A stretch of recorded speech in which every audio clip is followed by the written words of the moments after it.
gooftaa kottu seeni mana keenya nutti ulfaate ba'aan keenya yaa gooftaa kottu seeni mana keenya nutti ulfaate ba'aan keenya yaa gooftaa kottu seeni biyya keenya nutti ulfaate ba'aan keenya yaa gooftaa kottu seeni waldaa keenya nutti ulfaate ba'aan keenya.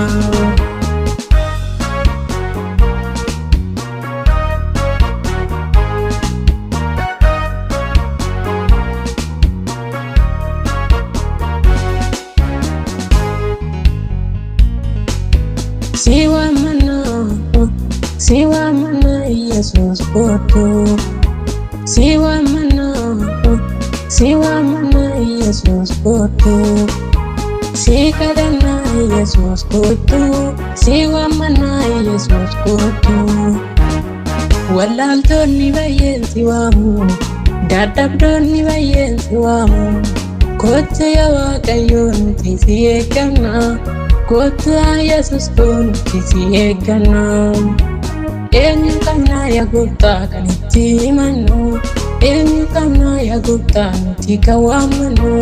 eenyu qabna Yesuus kan itti hirkannu yaa gooftaa kottu seeni mana keenya nutti ulfaate ba'aan keenya yaa gooftaa kottu seeni mana keenya nutti ulfaate ba'aan keenya yaa gooftaa kottu seeni biyya keenya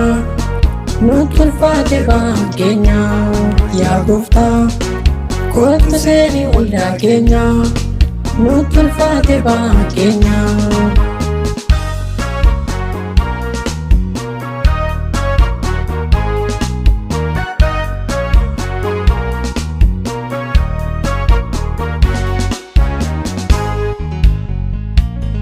Nulaali yaa Waaqayyo nulaali yaa Waaqayyo nulaali yaa Waaqayyo nuti si waamna si malee nu qabna baabira nu yaadadhu atuni waaqarra nu yaadadhu atuni waaqarra nu yaadadhu atuni waaqarra nu yaadadhu atuni waaqarra.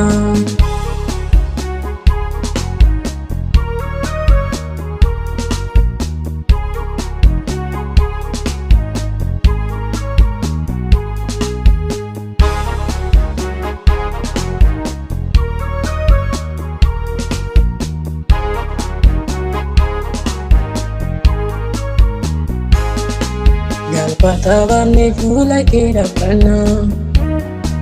galpatabanne fuula kee dhaabbanna ati nu yaadadhu nu sitti himanna ati nu yaadadhu nu sitti himanna gaaffii baay'ee qabna kan baroota dheeraa ati nu yaadadhu yaa gooftaa si eegna ati nu yaadadhu yaa gooftaa si eegna. Ati nu yaadadhu yaa Yesuus seenna ati nu yaadadhu yaa Yesuus seenna yaa gooftaa kottu seeni mana keenya nutti ulfaate ba'aan keenya yaa gooftaa kottu seeni mana keenya nutti ulfaate ba'aan keenya yaa gooftaa kottu seeni biyya keenya nutti ulfaate ba'aan keenya yaa gooftaa kottu seeni waldaa keenya nutti ulfaate ba'aan keenya.